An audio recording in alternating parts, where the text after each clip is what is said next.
قال الله تعالى في الكلام المجيد والفرقان الحميد بسم الله الرحمن الرحيم فذكر أيام الله قال الله تعالى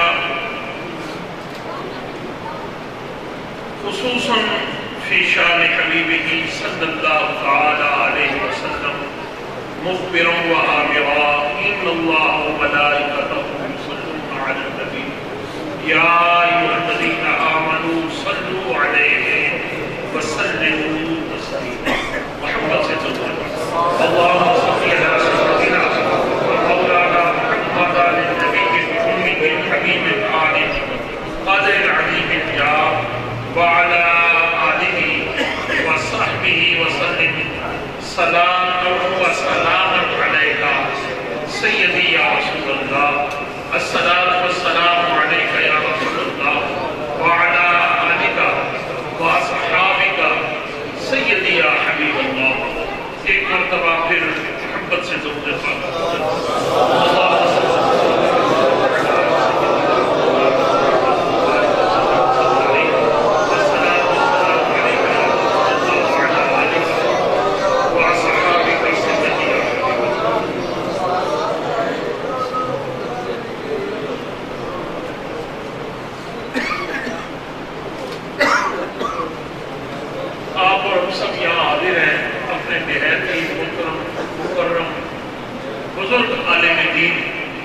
یادگار اسلاف حضرت علامہ مولانا پیر طریقت قاری لیاقت علی نقشبندی رحمۃ اللہ تعالی علیہ کے عرس مبارک کے پہلی سالانہ نشست میں آپ اور ہم حاضر ہیں۔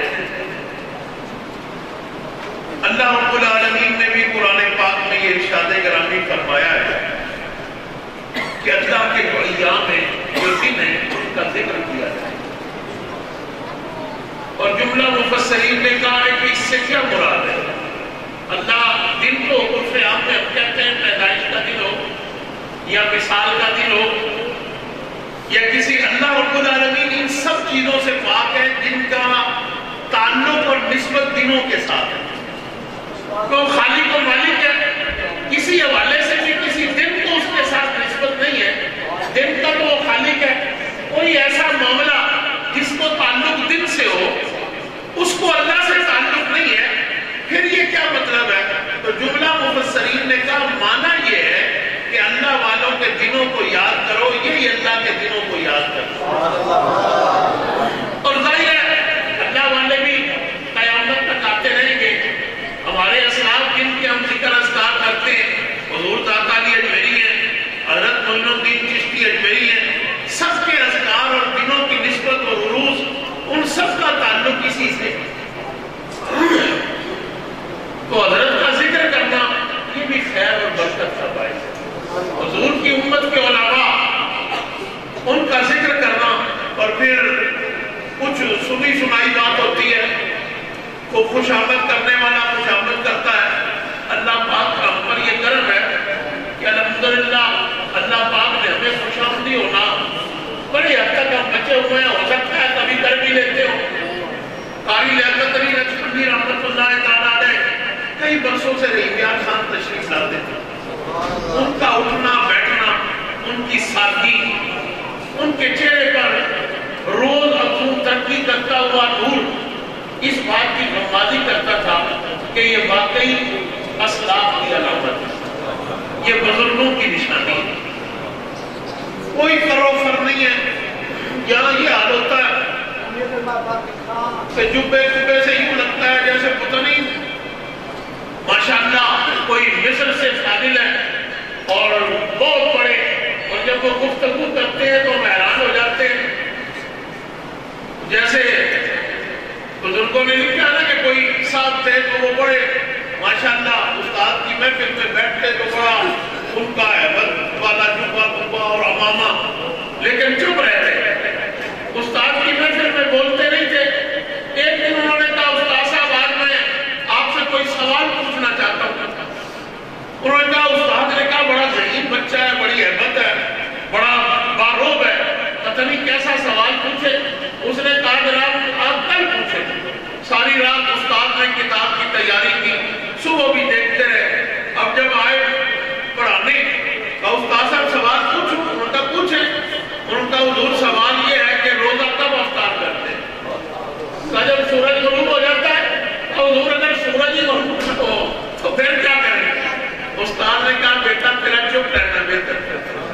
تو بہت سے علماء تو سنتے ہیں، بڑے بڑے نعرے لگتے ہیں ان کے، اور جب ان کی تقریریں سنتے ہیں تو رب کی بارگاہ سے دعا کرتے ہیں خدا کرے یہ خاموش ہو جائیں، ان کا چپ رہنا اہل سنت کے حق میں بہتر ہے. لیکن افسوس ہے کہ 40-40 ہزار وہ لوگ لیتے ہیں جن کی تقریریں سن کر ان کے ایمان کا تو پتہ نہیں کیا ہوتا ہے. ہمیں اپنا ایمان بچانا مشکل ہو جاتا ہے. اور مجھ جیسے لاحل آدمی کو جس کا علم سے کوئی اتنا بڑا واسطہ نہیں ہے، میں کوئی علامہ یا عالم نہیں ہوں، حضرت جانتے ہیں میں کہ یہاں اس لیے بلایا گیا ہوں کہ تنظیمی تعلق ہے جماعت سے، اور حضرت کا چونکہ ہماری جماعت سے ایک تعلق تھا اور وہی تعلق ہمیں یہاں لے کر آیا. اگر نہ میں عرض کرتا ہوں کہ ایسے ایسے علماء گفتگو کرنے والے جو 40-40 ہزار لے کر آتے ہیں، خدا شاید ایک مرتبہ نہیں متعدد مرتبہ ہم دوران تقریر یہ سوچ کر چلے گئے خدا کرے ہمارا ایمان بچے. بڑے بڑے نامور علماء 100 بڑا چھوڑا ہمیں انہوں نے کہا جی سنے ہم بھی چلے گئے. اب وہ خطبہ ارشاد فرما رہے ہیں وَمَا رَمَيْتَ إِذْ رَمَىٰ وَلَٰكِنَّ اللَّهَ رَمَىٰ. اور خود انہوں نے کہا کہ اللہ نے کیوں کہا کہ عجیب یہ جو کنکریاں تم نے ماری ہے، تم نے نہیں ماری، میں نے ماری ہے.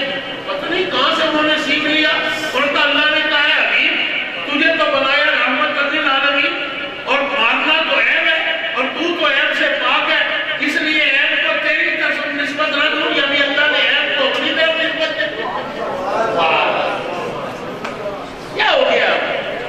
یہ 40 ہزار کا فقیر ہے. آ جاتے ہیں کہ درود پاک پڑھے، اللہ بھی ہمارے ساتھ شریک ہوتا ہے. کیا مطلب ہے؟ اللہ کے شریک ہے.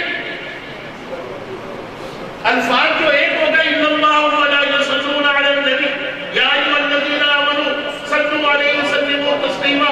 ہم نے تقریر شروع کر دی. اللہ نماز نہیں پڑھتا، نماز کا حکم کرتا ہے.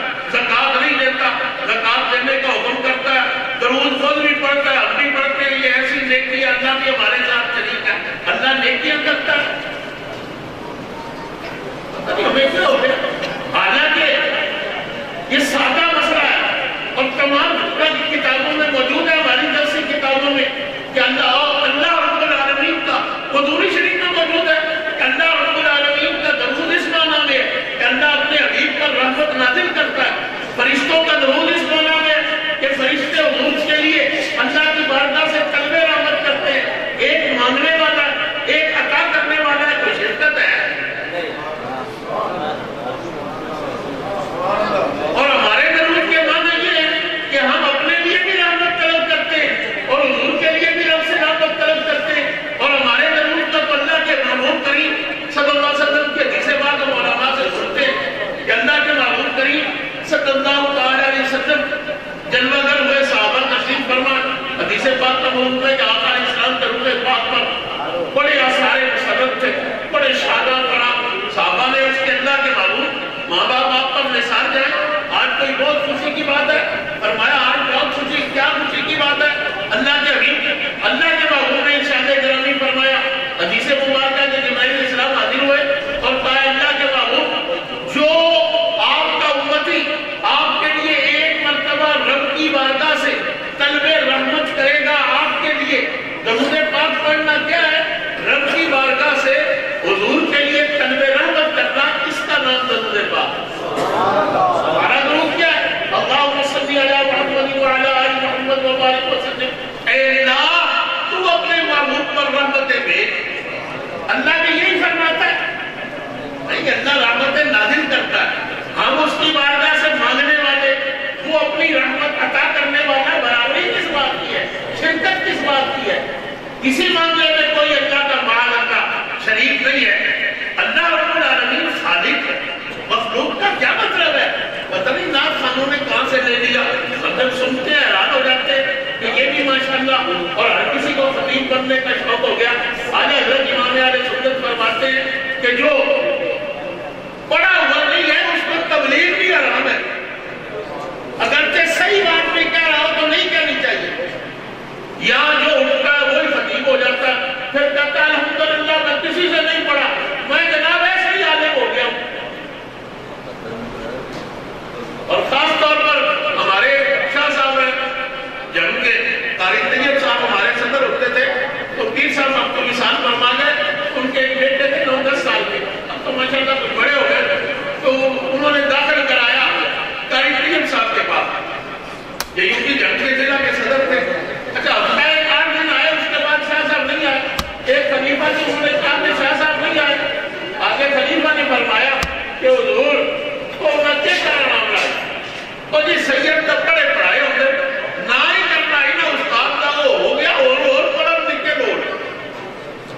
ہماری حالت یہ ہے کہ پڑھے پڑھایا کیوں اور ہمیں پڑھا کر چلے جاتے. میں یہ آپ سے بھی درخواست کروں گا خدا کا خوف کریں. یہ 20 اور 40 ہزار والوں سے اللہ کی بارگاہ میں توبہ کریں. میں نہیں چاہتا کہ ان کے نام لوں اور ان کی تقریریں آپ کو سناؤں. حضور کی امت کو کس طریقے سے گمراہ کیا جا رہا ہے. ایسے ایسے الفاظ کہتے ہیں. بس اللہ تعالیٰ اپنی حفظ و امان میں رکھے. بات اس طرف نکل گئی. اصل کہنا یہ چاہ رہا تھا اللہ کے محبوب کریم صلی اللہ علیہ وسلم نے فرمایا جو جبرائیل حاضر ہوئے اور عرض کر رہے ہیں اے اللہ کے محبوب جو آپ کی بارگاہ میں ایک مرتبہ درود پاک پڑھے گا یعنی آپ کے لیے رب کی بارگاہ سے ایک مرتبہ طلب رحمت کرے گا اللہ اس آپ کے لیے رحمت طلب کرنے والے پر 10 رحمتیں نازل اور پھر فرمایا کہ جبرائیل امین کہتے ہیں اللہ کے حبیب نیکی تو وہ ایک کرے گا ایک مرتبہ درود پاک پڑھے گا لیکن اللہ اس کو 10 رحمتیں بھی نازل کرے گا اور 10 نیکیاں بھی عطا فرما دے گا. اور پھر آپ اور ہم جانتے ہیں کہ ایک فرشتہ ادھر ہے کرام ایک ادھر ہے. جب ہم نیکی کرتے ہیں یہ لکھ لیتا ہے. فجر نماز پڑھی اس نے لکھ لی. زور نہیں پڑھی تو رب یہ نہیں کرتا کہ فجر بھی اس کی مٹا دی جائے. نہیں, رب فرماتا ہے زور نہ پڑھنے کا گناہ لکھ دی جائے. ایک آدمی نے سچ بولا ثواب مل گیا, جھوٹ بولا گناہ لکھ دیا گیا. اب پھر سچ بولا تو یہ نہیں ہوگا کہ رب فرمائے اس کا پہلا جھوٹ مٹا دیا جائے. نہیں, لیکن کچھ نیکیوں کا ذکر ہے جو گناہوں کو مٹاتی ہیں. اس میں سب سے بڑی نیکی یہ ہے کہ اللہ کے محبوب کریم صلی اللہ علیہ وسلم نے فرمایا کہ جبرائیل حاضر ہوئے اور حضرت اللہ کے حبیب صرف یہ نہیں کہ یہ 10 نیکیاں لکھے گا, رب اس کو بھی حکم کر دے گا اتنی دیر میں یہ 10 گناہوں کو بھی مٹا دے گا. اور پیارے حبیب جو تیرے لیے ایک مرتبہ طلب رحمت کرے گا اللہ اس کو 10 نیکیاں بھی دے گا, اس کے 10 گناہ بھی مٹا دیے جائیں گے. اور اللہ کے ہاں درجے اتنے, ہمارے ہاں تو کل 22 گریڈ ہے. کسی نے 19ویں گریڈ میں, 20ویں میں, پھر 22ویں میں ہوا, ریٹائرمنٹ ہو گئی, چیف سیکرٹری بن گیا.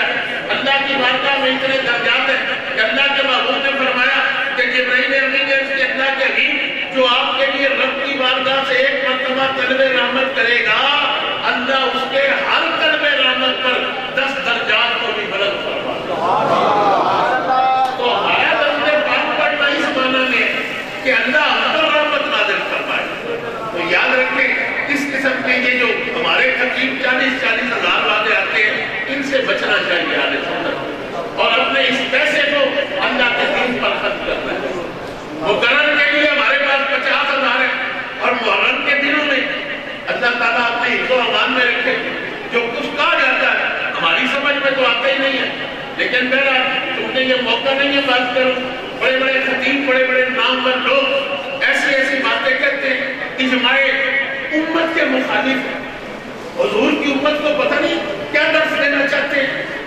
سیدنا صدیق اکبر رضی اللہ تعالیٰ عنہ, سیدنا امیر عمر رضی اللہ تعالیٰ عنہ, ابھی آپ کا یوم وصال بھی ابھی گزرا ہے, مہینہ بھی وہی ہے. سیدنا صدیق اکبر وہ ہے. اللہ کے بھی فرماتے ہیں کہ جب سے یہ سورج طلوع ہوا ہے جب تک یہ طلوع ہوتا رہے گا انبیاء اور رسول کو چھوڑ کر نہ ابو بکر جیسا چہرہ اس نے دیکھا ہے نہ دیکھا. ہمیں ابھی بھی سمجھ نہیں ہے, روز پوچھنے آ جاتے ہیں حضور کی امت میں فضیلت کس کو حاصل ہے. اللہ کے حبیب کریم صلی اللہ علیہ وسلم نے حدیث پاک میں سیدنا جبرائیل علیہ السلام سے فرمایا کہ اے جبرائیل میرے غلام عمر کی تعریف کرو. سیدنا امیر عمر کی تعریف کے لیے جبرائیل علیہ السلام نے عرض کی اللہ کے حبیب اگر مجھے تبلیغ عمر روح مل جائے 950 سال مل جائے, اور حدیث کا سیاق و سواب یہ بتاتا ہے, مفہوم یہ نکلتا ہے کہ پیارے حبیب میرے دل میں صرف عمر کی تعریف لگی ہوئی ہو, 950 برس بیت جائیں آپ کے غلام عمر کی تعریف مکمل نہیں ہوگی. اور پھر عرض کرنے لگے, حضور نے نہیں پوچھا, خود جبرائیل عرض کر رہے اللہ کے حبیب عمر کون ہے؟ عمر ابو بکر کی نیکیوں میں سے ایک نیکی ہے. اور یہاں جو تقریریں ہوتی ہیں اللہ تعالیٰ بہرحال اس طرف بات نکل گئی. عرض یہ کرنا تھا جن کی عرص میں بیٹھے ہیں ان کو ہم نے کئی برس سنا اور اللہ کا شکر ادا کیا کہ اللہ نے ان کو صاحب علم بنایا. اور جو بات کی لوگ آج بھی یاد کرتے ہیں اور ان کی یاد میں پروگرام بھی رکھتے اور ان کی یاد میں دعائیں بھی مانگی گئی. اللہ رب العالمین نے ان کو علم بھی عطا کیا اور علم کے ساتھ وہ عالم بنایا جو مصطفیٰ چاہتے ہیں. ہمارے یہاں دو حدیثیں ہیں دونوں بخاری سے متعلق. ایک تو یہ ہے کہ فرمایا علماء انبیاء کے وارث ہیں، یہ ہم سب جانتے ہیں، اور ماشاءاللہ علماء وارث بن کر پڑھا رہے ہیں، کتابیں ازبر ہو رہی ہیں، پڑھا رہے ہیں. اور حضور کی دوسری حدیث پاک ہے، فرمایا میری امت کے علماء کے بارے میں فرمایا کہ پہلے سیاست جو تھی وہ انبیاء کرتے تھے. ساری امتوں میں نبی سیاست کرتے تھے. جب اللہ کا ایک نبی چلا جاتا دوسرا نبی اس کی جگہ آتا اور سیاست کرتا. میرے بعد چونکہ کوئی نبی نہیں ہے، انا خاتم النبی کی بدلا نبی جب آتا، حضور نے فرمایا میرے بعد کسی نبی نے نہیں آنا، اب میری امت کی سیاست میرے علماء کریں گے. اور جمیع محدثین نے کہا اس سے مراد علماء ہے. حضور نے فرمایا کہ میری امت کی سیاست میرے علماء کریں گے. اور عالم کو پوچھو ہوتا تو ہمیں تو سیاست کا پتہ ہی نہیں ہے، بس یہ اللہ اللہ کرنا ہے. حضور فرماتے ہیں میری امت کے علماء سیاست کریں گے، اور یہ کہتے ہمیں پتہ ہی نہیں ہے یہ امت کے علماء ہیں. علم حضور کی امت کا ایک پہلو ہے علم کا، اور دوسرا پہلو اس کا ہے. اور ویسے بھی یاد رکھتے ایک ہے علم، ایک ہے اس کا نفاذ.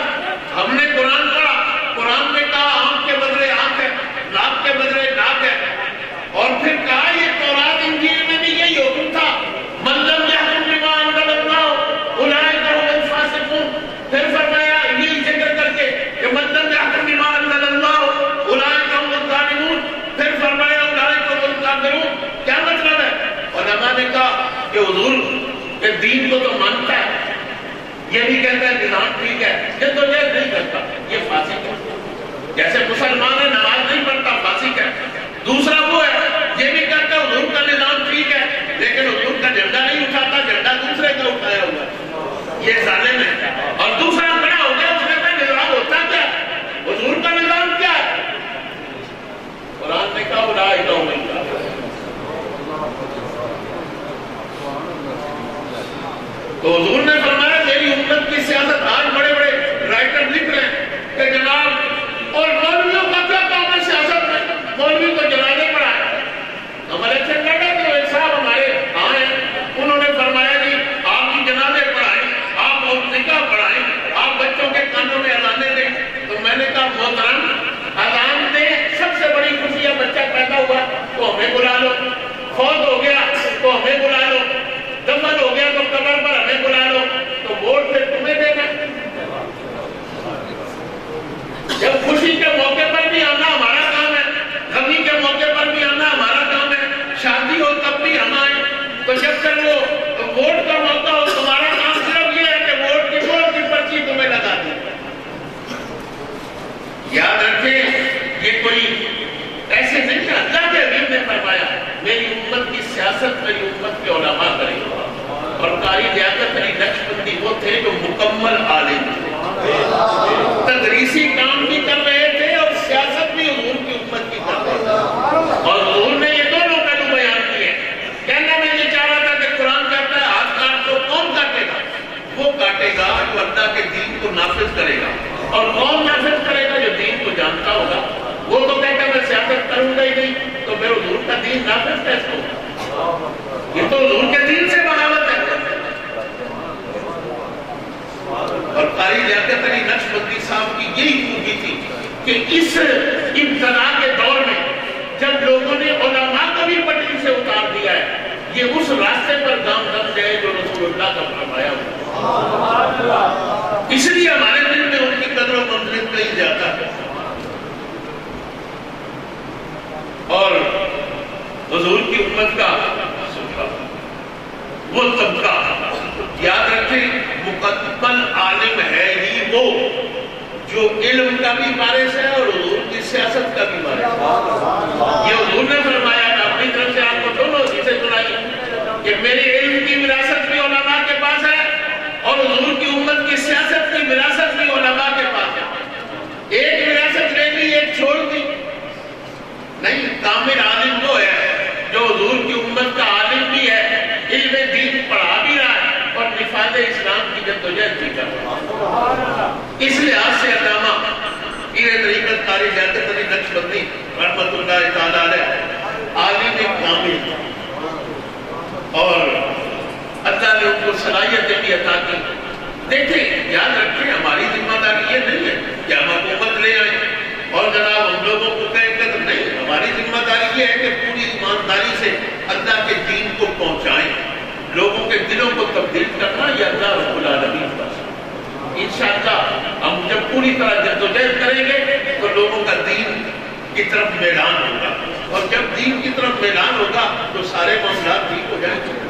لیکن جب ہم خود ہی کرنا شروع کر دیں کہ یہ تو سیاست ہے، یہ تو پتہ نہیں کیا چیز ہے، کوئی شجر ممنوع ہے، تو اس کا مطلب یہ ہے کہ میں بخاری پڑھانے کے باوجود اس پر توجہ نہیں کرتا. حضرت سعدی رحمۃ اللہ علیہ نے کچھ کہتے 30 برس کی عمر میں پڑھنا شروع کیا، 30 سال پڑھے، 30 سال سیاحت کی، پھر 30 سال بیٹھ کر پڑھایا، اپنے تجربے کو منتقل کیا. یا عادت یہ ہے کہ انہوں نے بادشاہی کے طریقے لکھے، کس طرح حکومت کرنی چاہیے، اور ہم گلستان پڑھاتے ہیں. علماء سے سنتا رہتا ہوں کہ بچوں اس کو پڑھو، آگے تمہیں صرف پڑھنے میں کام آئے. ان کے 30 سال کا نتیجہ ہمارا صرف پڑھنا ہے. جب فارسی سمجھ آ جائے گی پھر صرف میں کام آئے گا. اور بچے نے بھی یہی کچھ سمجھا ہے.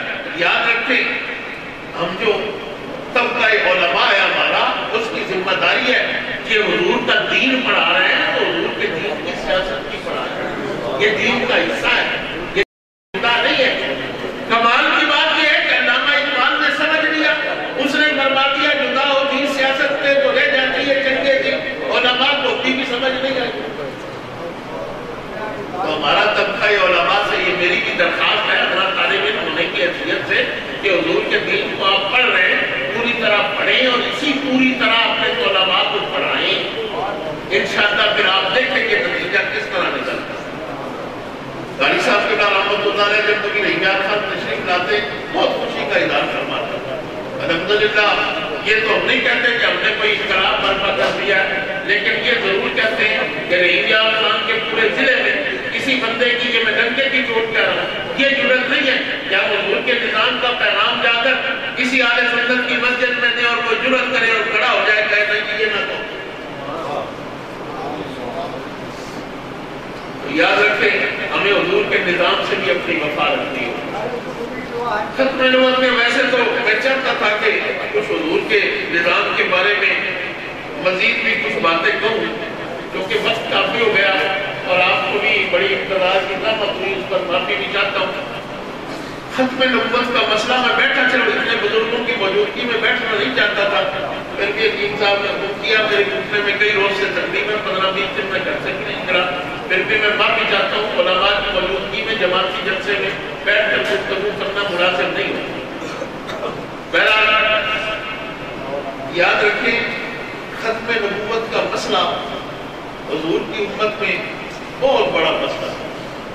یہ مسئلہ آج کا شروع نہیں ہوا.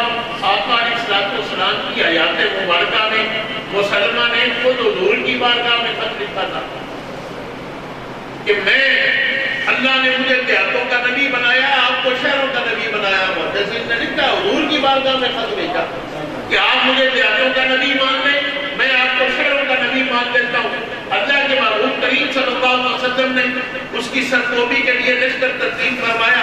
اللہ کے محبوب کا ظاہری مثال مبارک ہو گیا تو سیدنا صدیق اکبر رضی اللہ تعالیٰ عنہ نے قافلہ تیار کیا اور اسی قافلے کو بھیجا.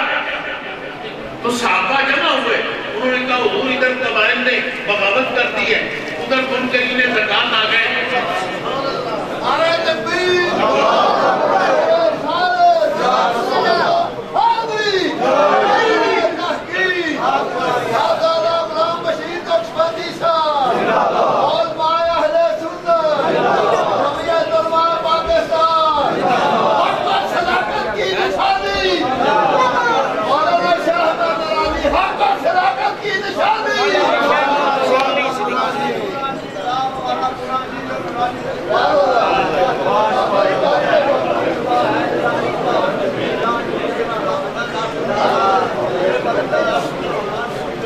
تشریف رکھیں زیادہ مہربانی فرمائیں تشریف رکھیں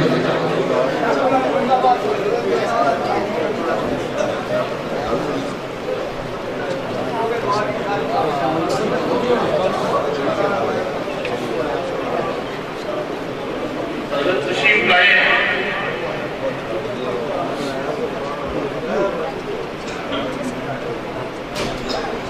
حضور کی امت میں یہ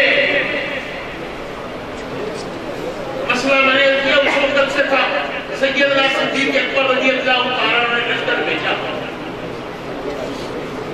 ارادہ کیا تو صحابہ جمع ہو گئے عرض کرنے لگے کہ حضور بغاوت ہو گئی ہے 12,000 سپاہ افغان بھیج رہے یہاں معاملہ بنے گا اور پھر اسامہ بن زید کی بجائے کسی سینئر کو اگر بھیجنا بہت ضروری ہے تو کسی سینئر جنرل کو لگائیں تو آپ نے فرمایا سنو جو ارادہ مصطفیٰ قریب کر چکے تھے ابو بکر حرام میں مصطفیٰ کرے اور سب سے پہلے مسلمہ بن کذاب کی سرکوبی کے لیے بھیجا مسلمہ کے یہاں جب قافلہ گیا تو مسلمہ آج بھی بہت سے اس پر بھی ذکر کرتے ہیں وہ کہتے ہیں ہم تو بھی اللہ کا نام لیتے ہیں ہم بھی کرنا پڑتے ہیں وہ بھی اللہ کا نام لیتے تھے اور سر تبری اور ابن شام نے لکھا ہے کہ جب وہاں لشکر پہنچا تو مسلمانوں کو بڑی دقت پیش آنے لگی کیونکہ مسلمانوں کی تربیت یہ تھی جو کلمہ پڑھ رہا ہے اللہ کا نام لے رہا ہے اس کو قتل نہ کیا جائے تو وہاں سے خط آیا امیر المومنین کی بارگاہ میں کہ حضور بڑا عجیب معاملہ ہم اللہ اکبر کرتے ہیں جواب میں بھی اللہ اکبر آتا ہے ہمیں دشواری ہو جاتی ہے کہ یہ کیسے پتہ چلے موزی کون ہے تو سیدنا صدیق اکبر رضی اللہ عنہ امیر المومنین نے یہ خط لکھ کر بھیجا کہ اپنے سپاہ سے کہا جائے کہ اب کو یا محمد کا نعرہ لگا سب سے پہلے یا محمد کا نعرہ سیدنا صدیق اکبر نے فرمایا اور جب صحابہ کرام نے یا محمد کا نعرہ لگایا تو پتہ چل گیا کہ حضور کا نام ماننے والا کون کون ہے اور صحابہ کو نشاندہی میں حسدی ہو گئی اور یہ فتنہ ختم ہو گیا پھر یہ فتنے سیدنا صدیق اکبر کے دور مقدسہ میں ایک عورت اور 2 مردوں نے مسلمہ اور پتروں نے دعوی نبوت کیا سارے اپنے اپنے انجام کو پہنچے اس کے علاوہ متنبی کو بھی اپنی شاعری پر اتنا اس نے بھی دعوی نبوت کر دیا اور بہت سے لوگ ہیں لیکن جو موجودہ صدی کا فتنہ ہے یہ بہت بڑا فتنہ ہے اتنا حضور کی امت میں پیچھے بڑا فتنہ نہیں آیا اس لیے کہ یہ وہ فتنہ ہے جس کی سر کو بھی صحیح معنی میں نہیں ہوئی جب یہ فتنہ اٹھایا گیا تب انگریز کی حکومت تھی اور انگریز کی حکومت قائم ہونے کے بعد اس فتنے کی آبیاری ہوئی مسلمانوں نے بڑی قربانیاں دی لیکن معاملہ نہیں ہوا حتیٰ کہ پارلیمنٹ میں قائدین سنت پہنچے یہ ایک معمولی تعداد میں آپ کو بتا رہا ہوں کہ کم از کم میرا یہ اندازہ ہے 400 سے زیادہ خطیب مسجدوں میں جب ان کو غیر مسلم اقلیت قرار دے دیا گیا اس وقت امامت اور خطابت کرتے تھے حضور کی امت کو پتہ ہی نہیں تھا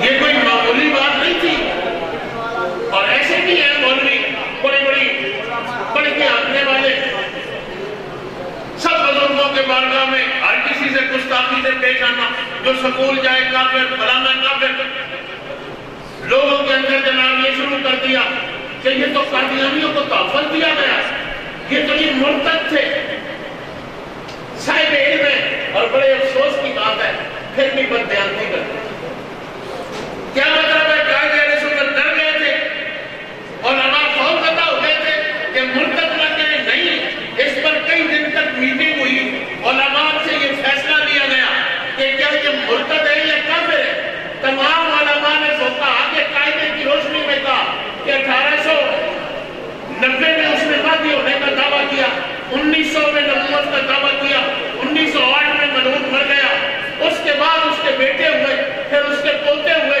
پھر اس کے پڑپوتے ہو گئے اور فقہاء کا اس پر اجماع ہے یہ اجماعی مسئلہ ہے کہ اگر مرتد کا بیٹا ہوگا تو اس کو کافر کہا جائے گا مرتد نہیں کہا جائے گا اس کے بعد یہ قرارداد پیش ہوئی تو ان کو کافر اقلیت قرار دیا جائے گا حضور کی امت کو گمراہ کر رہے ہیں، قائد سنت کے اتنے بڑے کارنامے کو زبان پہ چلا دیے، مولوی صاحب ہیں جدھر مرضی بہ جائیں، اور یہ صاحب علم ہے جن کی میں بات کر رہا ہوں۔ بڑے افسوس کی بات ہے، علم ہونے کے باوجود بددیانتی کرتے ہیں اور اپنے شاگردوں کو بھی بددیانتی سکھاتے ہیں۔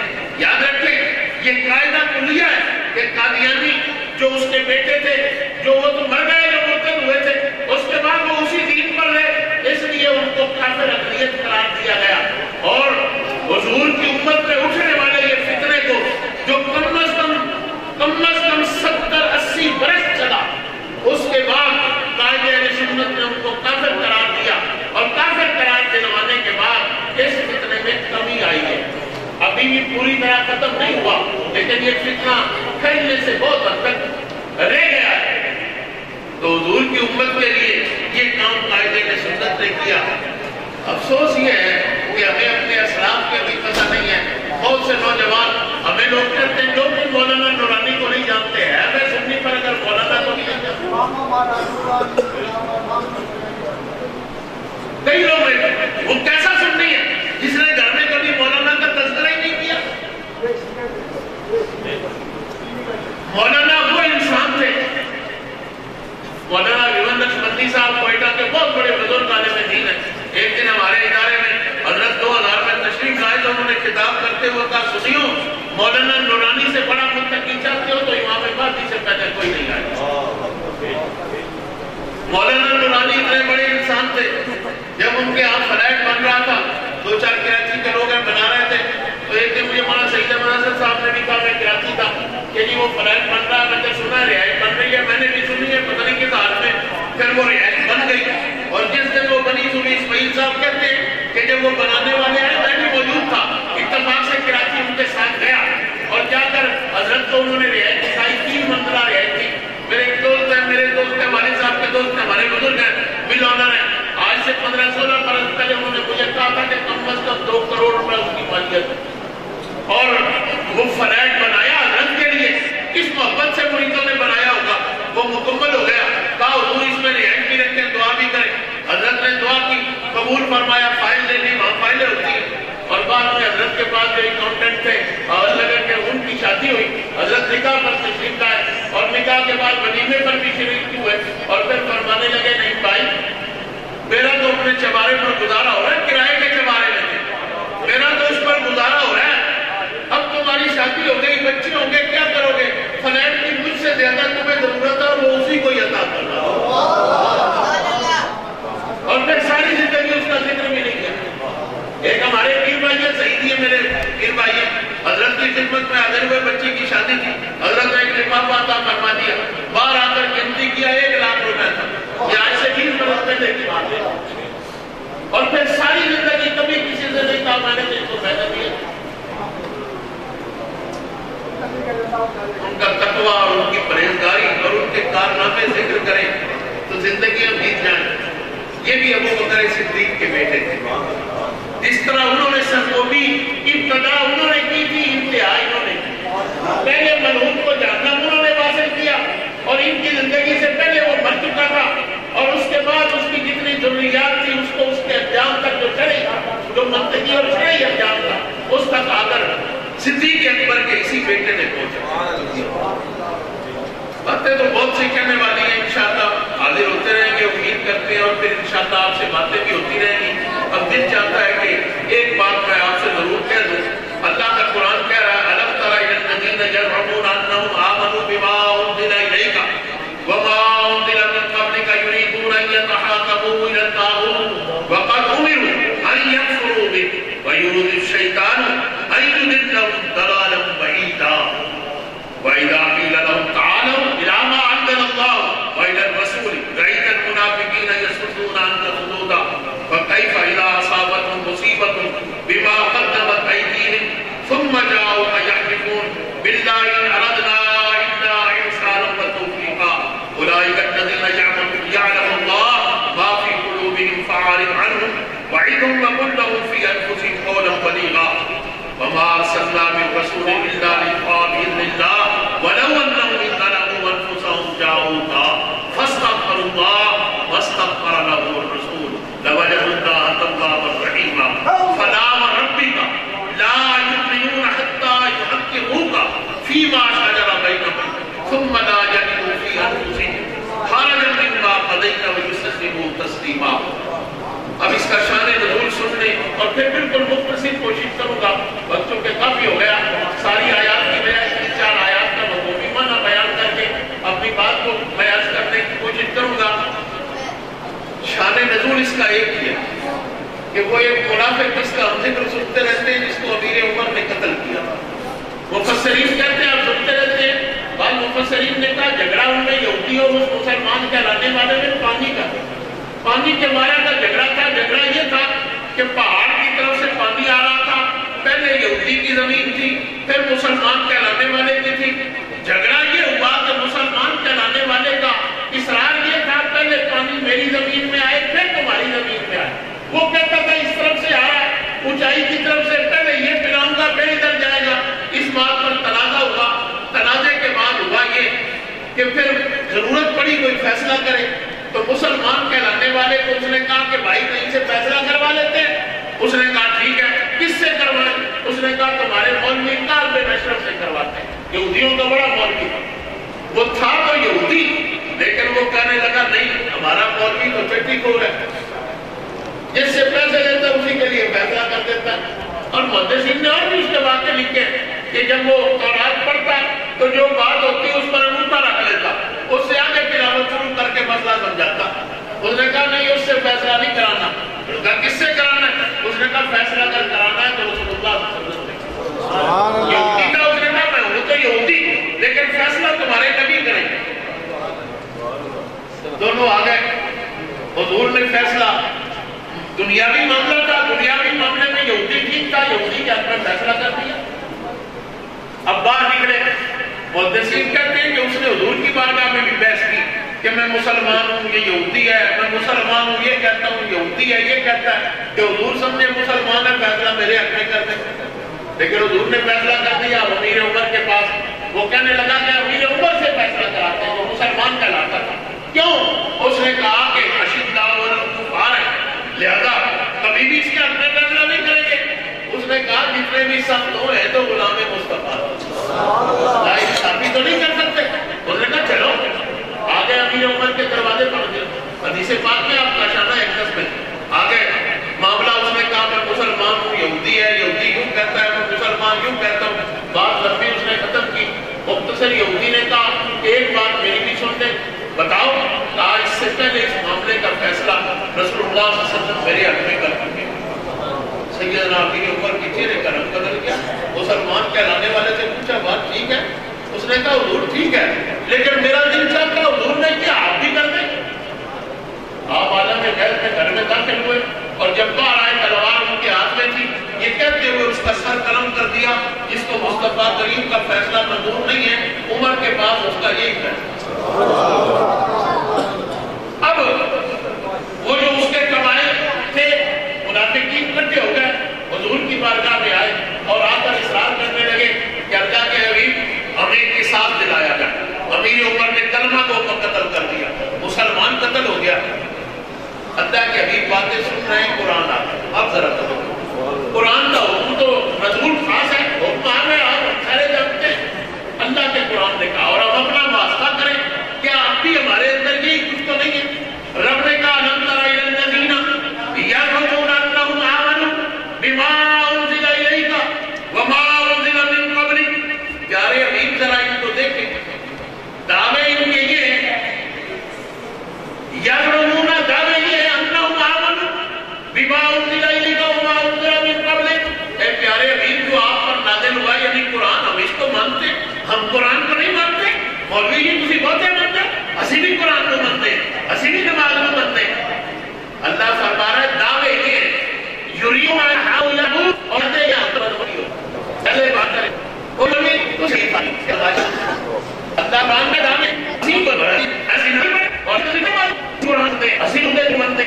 جاسون آلم آمی مدلہ ایمان مدلہ پیاری نہیں اللہ یہ اندیم کو دیکھتے کیسے ہمیں یہ ہم قرآن مانگے پہلے اللہ بتاؤ سے مانگے ترید مدد تعامل نہیں ہے یہ نظام ہو گیا پہلے ہی کریں پہلے آپ کو بدلائیں اللہ کے بارے میں بدل آگے لا کے ہمیں. اب وہ قرآن نے جب بدل رب نے یہ کچھ فیلہ مطیبت جو یہ مصیبت ہے بارائن کا تو مائی ارے انہا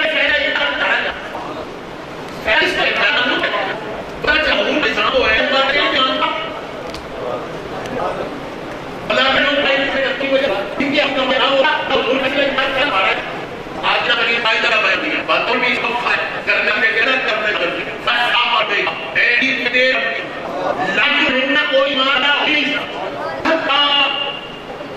حتی آج تو ہوگا تیری ایمان کہ نہیں کہ حکم نہیں کہ نہیں دیجان جب حضور کا قانون حضور کا نام رہا بھائی حقیقت تیرے نبی بس ہے ایمان عامل ہے ہی اس کا جو تیرے نظام کا وفادار ہے